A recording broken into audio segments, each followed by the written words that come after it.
Chapter 105 The Cemetery of Pere Lachaise. Monsieur de Beauville had indeed met the funeral procession which conducted Valentine to her last home on earth. The weather was dull and stormy. A cold wind shook the few remaining yellow leaves from the boughs of the trees, and scattered them amongst the crowd which filled the boulevards.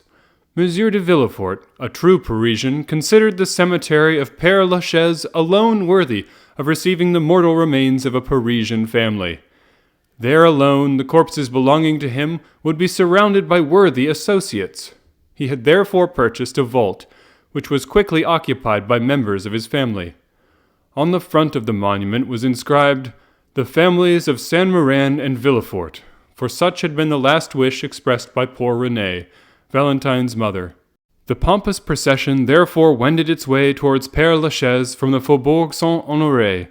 Having crossed Paris, it passed through the Faubourg du Temple, then leaving the exterior boulevards it reached the cemetery. More than 50 private carriages followed the 20 mourning coaches, and behind them more than 500 persons joined the procession on foot.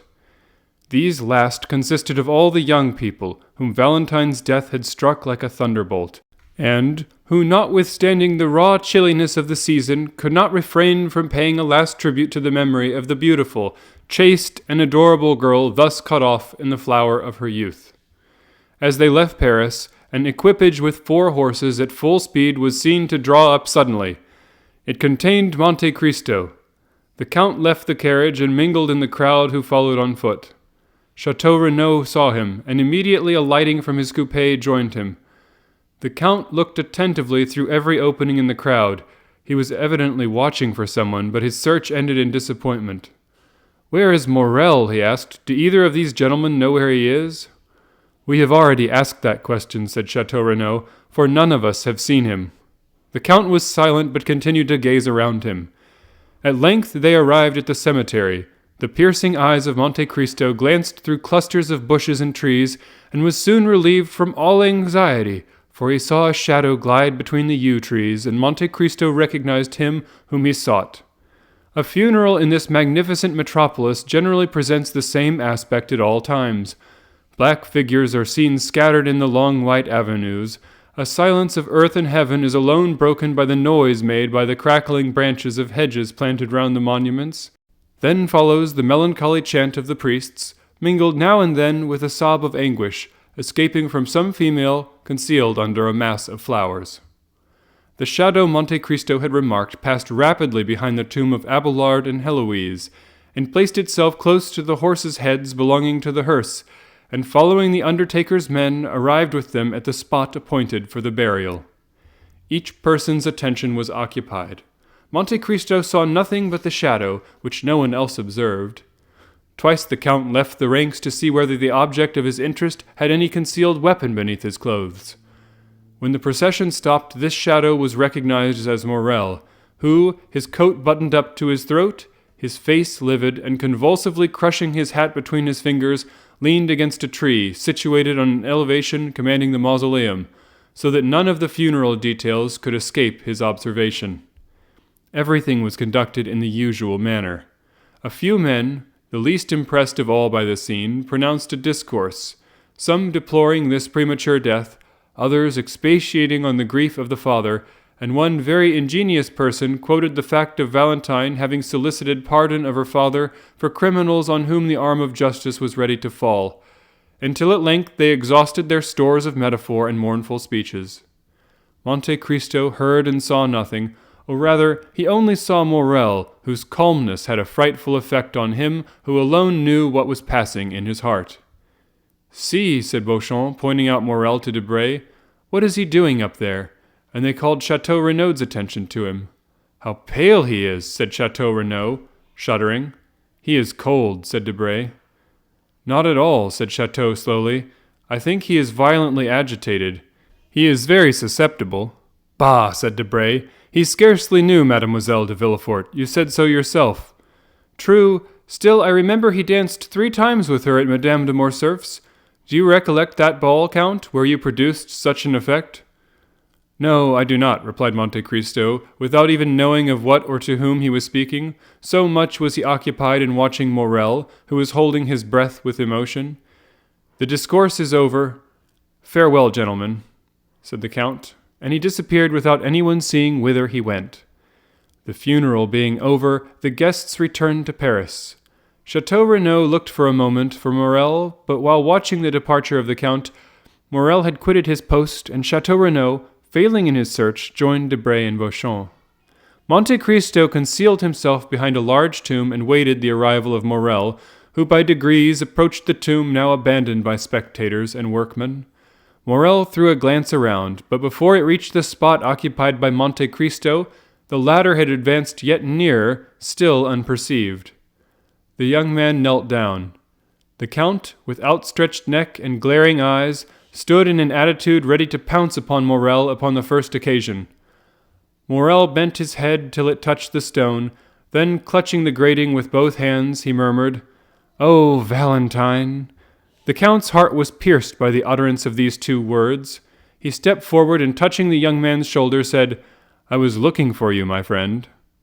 Monte Cristo expected a burst of passion, but he was deceived, for Morrel, turning round, said with calmness, "You see, I was praying." The scrutinizing glance of the Count searched the young man from head to foot. He then seemed more easy. "Shall I drive you back to Paris?" he asked. "No, thank you. Do you wish anything?" "Leave me to pray." The Count withdrew without opposition, but it was only to place himself in a situation where he could watch every movement of Morrel, who at length rose, brushed the dust from his knees, and turned towards Paris without once looking back. He walked slowly down the Rue de la Roquette. The Count, dismissing his carriage, followed him about 100 paces behind. Maximilian crossed the canal and entered the Rue Meslay by the boulevards. 5 minutes later, after the door had been closed on Morrel's entrance, it was again opened for the Count. Julie was at the entrance of the garden, where she was attentively watching Penelon, who, entering with zeal into his profession as a gardener, was very busy grafting some Bengal roses. "Ah, Count!" she exclaimed, with the delight manifested by every member of the family whenever he visited the Rue Meslay.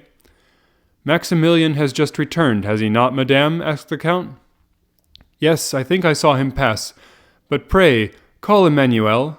"Excuse me, madame, but I must go up to Maximilian's room this instant," replied Monte Cristo. "I have something of the greatest importance to tell him."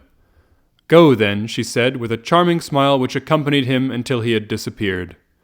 Monte Cristo soon ran up the staircase conducting from the ground floor to Maximilian's room. When he reached the landing he listened attentively, but all was still.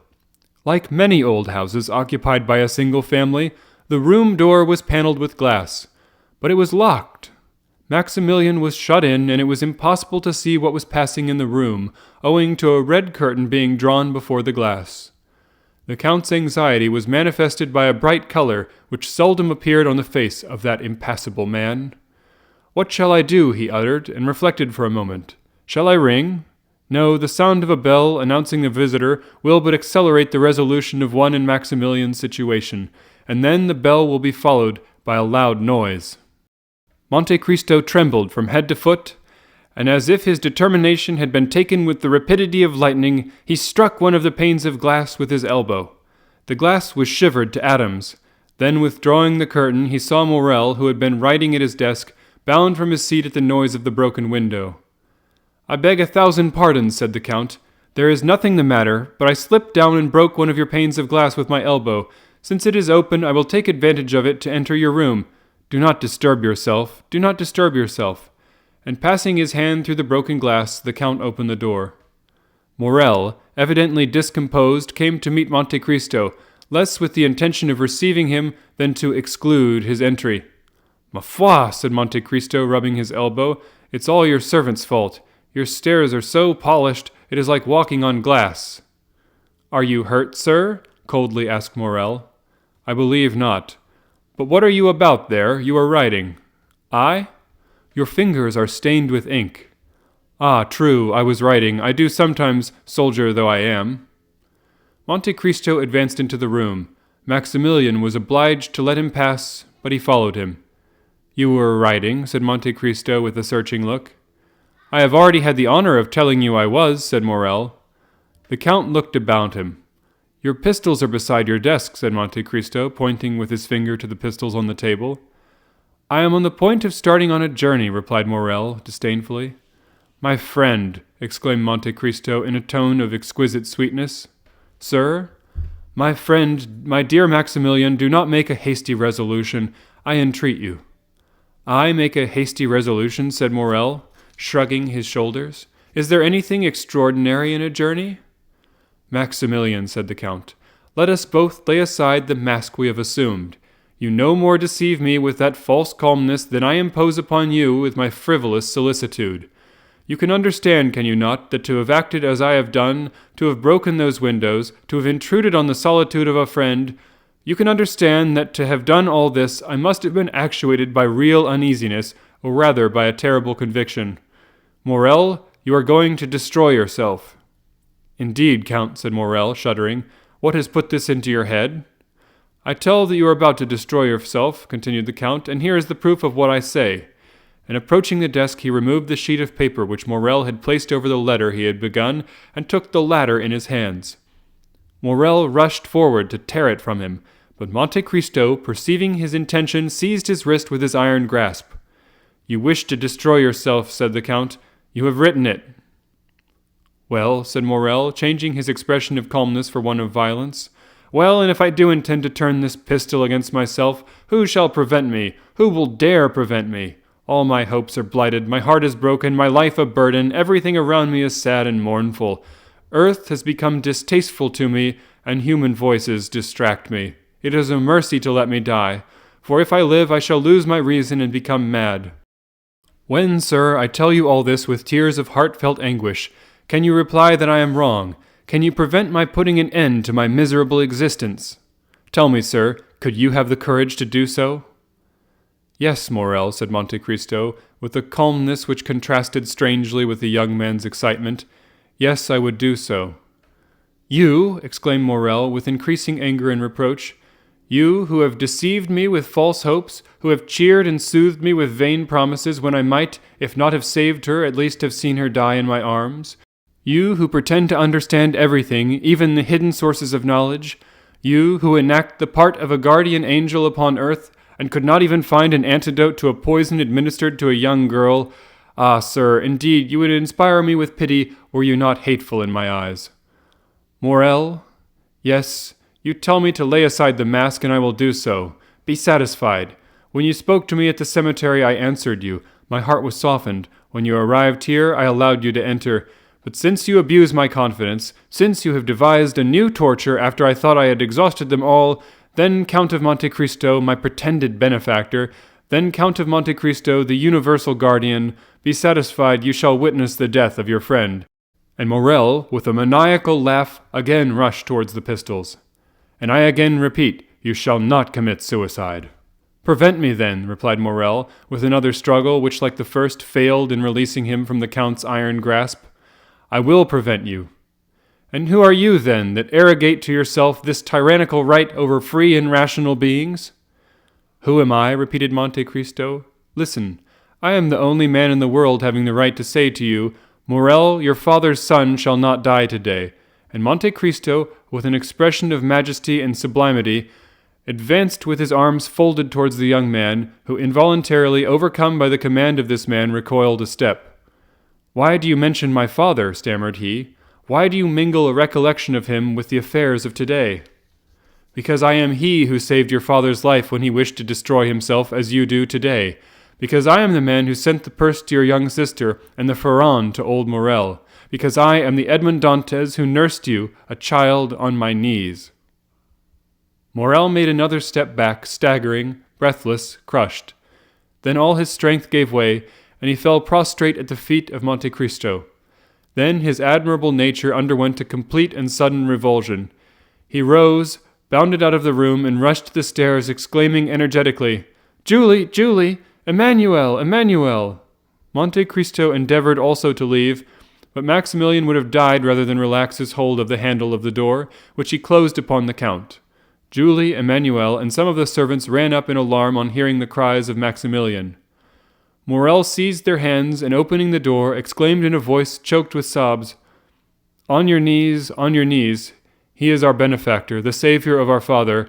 He is—" He would have added Edmond Dantes, but the Count seized his arm and prevented him. Julie threw herself into the arms of the Count. Emmanuel embraced him as a guardian angel. Morrel again fell on his knees and struck the ground with his forehead. Then the iron-hearted man felt his heart swell in his breast. A flame seemed to rush from his throat to his eyes. He bent his head and wept. For a while nothing was heard in the room but a succession of sobs, while the incense from their grateful hearts mounted to heaven. Julie had scarcely recovered from her deep emotion when she rushed out of the room, descended to the next floor, ran into the drawing-room with childlike joy, and raised the crystal globe which covered the purse given by the unknown of the Allée de Milan. Meanwhile Emmanuel, in a broken voice, said to the Count, "Oh, Count, how could you, hearing us so often speak of our unknown benefactor, seeing us pay such homage of gratitude and adoration to his memory, how could you continue so long without discovering yourself to us? Oh, it was cruel to us and, dare I say it, to you also." "Listen, my friend," said the Count. "I may call you so, since we have really been friends for the last 11 years. The discovery of this secret has been occasioned by a great event which you must never know. I wished to bury it during my whole life in my own bosom, but your brother Maximilian wrested it from me by a violence he repents of now, I am sure." Then turning round, and seeing that Morrel, still on his knees, had thrown himself into an armchair, he added in a low voice, pressing Emmanuel's hand significantly, "Watch over him." "Why so?" asked the young man, surprised. "I cannot explain myself, but watch over him." Emmanuel looked round the room and caught sight of the pistols. His eyes rested on the arms, and he pointed to them. Monte Cristo bent his head. Emmanuel went towards the pistols. "Leave them," said Monte Cristo. Then walking towards Morrel, he took his hand. The tumultuous agitation of the young men was succeeded by a profound stupor. Julie returned, holding in her hands the silken purse, while tears of joy rolled down her cheeks like dewdrops on the rose. "Here is the relic," she said. "Do not think it will be less dear to us now we are acquainted with our benefactor." "My child," said Monte Cristo, coloring, "allow me to take back that purse. Since you know my face, I wish to be remembered alone through the affection I hope you will grant me." "Oh," said Julie, pressing the purse to her heart, "no, no, I beseech you, do not take it. For some unhappy day you will leave us, will you not?" "You have guessed rightly, madame," replied Monte Cristo, smiling.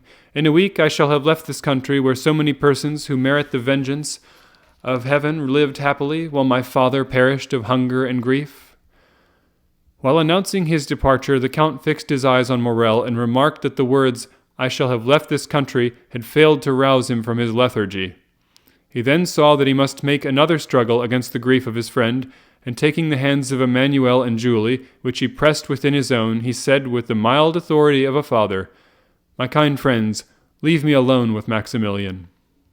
Julie saw the means offered of carrying off her precious relic, which Monte Cristo had forgotten. She drew her husband to the door. "Let us leave them," she said. The Count was alone with Morrel, who remained motionless as a statue. "Come," said Monte Cristo, touching his shoulder with his finger. "Are you a man again, Maximilian?" "Yes, for I begin to suffer again." The Count frowned, apparently in gloomy hesitation. "Maximilian, Maximilian," he said, "the ideas you yield to are unworthy of a Christian." "Oh, do not fear, my friend," said Morrel, raising his head and smiling with a sweet expression on the Count. "I shall no longer attempt my life." "Then we are to have no more pistols, no more arms?" "No, I have found a better remedy for my grief than either a bullet or a knife." "Poor fellow, what is it?" "My grief will kill me of itself." "My friend," said Monte Cristo, with an expression of melancholy equal to his own, "listen to me. One day, in a moment of despair like yours, since it led to a similar resolution, I, like you, wished to kill myself. One day your father, equally desperate, wished to kill himself too. If anyone had said to your father at the moment he raised the pistol to his head, if anyone had told me when in prison I pushed back the food I had not tasted for 3 days, if anyone had said to either of us then, 'Live, the day will come when you will be happy, and will bless life,' no matter whose voice had spoken, we should have heard him with the smile of doubt or the anguish of incredulity. And yet how many times has your father blessed life while embracing you? How often have I myself—" "Ah," exclaimed Morrel, interrupting the Count, You only had lost your liberty, my father had only lost his fortune, but I have lost Valentine." "Look at me," said Monte Cristo, with that expression which sometimes made him so eloquent and persuasive. "Look at me. There are no tears in my eyes, nor is there fever in my veins, yet I see you suffer, you, Maximilian, whom I love as my own son. Well, does this not tell you that in grief as in life there is always something to look forward to beyond? Now if I entreat, if I order you to live, Morrel, it is in the conviction that one day you will thank me for having preserved your life." "Oh, heavens," said the young man, "oh, heavens, what are you saying, Count? But perhaps you have never loved?" "Child," replied the Count, "I mean as I love. You see, I have been a soldier ever since I attained manhood. I reached the age of 29 without loving, for none of the feelings I before then experienced merit the appellation of love. Well, at 29 I saw Valentine. During 2 years I have loved her. During 2 years I have seen written in her heart, as in a book, all the virtues of a daughter and wife. Count, to possess Valentine would have been a happiness too infinite, too ecstatic, too complete, too divine for this world, since it has been denied me. But without Valentine, the earth is desolate." "I have told you to hope," said the Count. "Then have a care, I repeat, for you seek to persuade me, and if you succeed I should lose my reason, for I should hope that I could again behold Valentine." The Count smiled. my friend," said Morrel with excitement. "Have a care, I again repeat, for the power you wield over me alarms me. Weigh your words before you speak, for my eyes have already become brighter and my heart rebounds. Be cautious, or you will make me believe in supernatural agencies. I must obey you, so in mercy be cautious." "Hope, my friend," repeated the Count. "Ah," said Morrel, falling from the height of excitement to the abyss of despair. "Ah, you are playing with me, like those good or rather selfish mothers who soothe their children with honeyed words, because their screams annoy them. No, my friend, I was wrong to caution you. Do not fear, I will bury my grief so deep in my heart, I will disguise it so, that you shall not even care to sympathize with me. Adieu, my friend, adieu." "On the contrary," said the Count, "after this time you must live with me. You must not leave me, and in a week we shall have left France behind us. And you still bid me hope. I tell you to hope because I have a method of curing you. Count, you render me sadder than before, if it be possible. You think the result of this blow has been to produce an ordinary grief, and you would cure it by an ordinary remedy, change of scene." And Morrel dropped his head with disdainful incredulity. "What can I say more?" asked Monte Cristo. "I have confidence in the remedy I propose, and only ask you to permit me to assure you of its efficacy." "Count, you prolong my agony." "Then," said the Count, "your feeble spirit will not even grant me the trial I request? Come, do you know of what the Count of Monte Cristo is capable? Do you know that he holds terrestrial beings under his control, nay, that he can almost work a miracle? Well, wait for the miracle I hope to accomplish, or, repeated Morrel, "or take care, Morrel, lest I call you ungrateful." "Have pity on me, Count."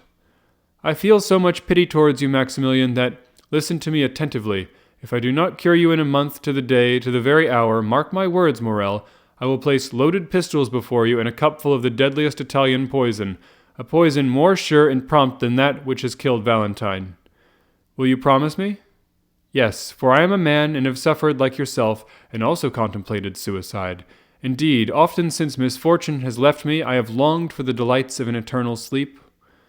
"But you are sure you will promise me this?" said Morrel, intoxicated. "I not only promise it, but swear it," said Monte Cristo, extending his hand. "In a month, then, on your honor, if I am not consoled, you will let me take my life into my own hands, and whatever may happen, you will not call me ungrateful? In a month to the day. The very hour and the date is a sacred one, Maximilian. I do not know whether you remember that this is the 5th of September. It is 10 years today since I saved your father's life, who wished to die." Morrel seized the Count's hand and kissed it. The Count allowed him to pay homage he felt due to him. "In a month you will find on the table at which we shall be sitting good pistols and a delicious draught. But on the other hand, you must promise me not to attempt your life before that time." "Oh, I also swear it." Monte Cristo drew the young man towards him and pressed him for some time to his heart. "And now," he said, "after today you will come and live with me. You can occupy Heidi's apartment, and my daughter will at least be replaced by my son." "Heidi?" said Morrel. "What has become of her?" "She departed last night." To leave you? To wait for me. Hold yourself ready, then, to join me at the Champs-Élysées and lead me out of this house without anyone seeing my departure." Maximilian hung his head and obeyed with childlike reverence.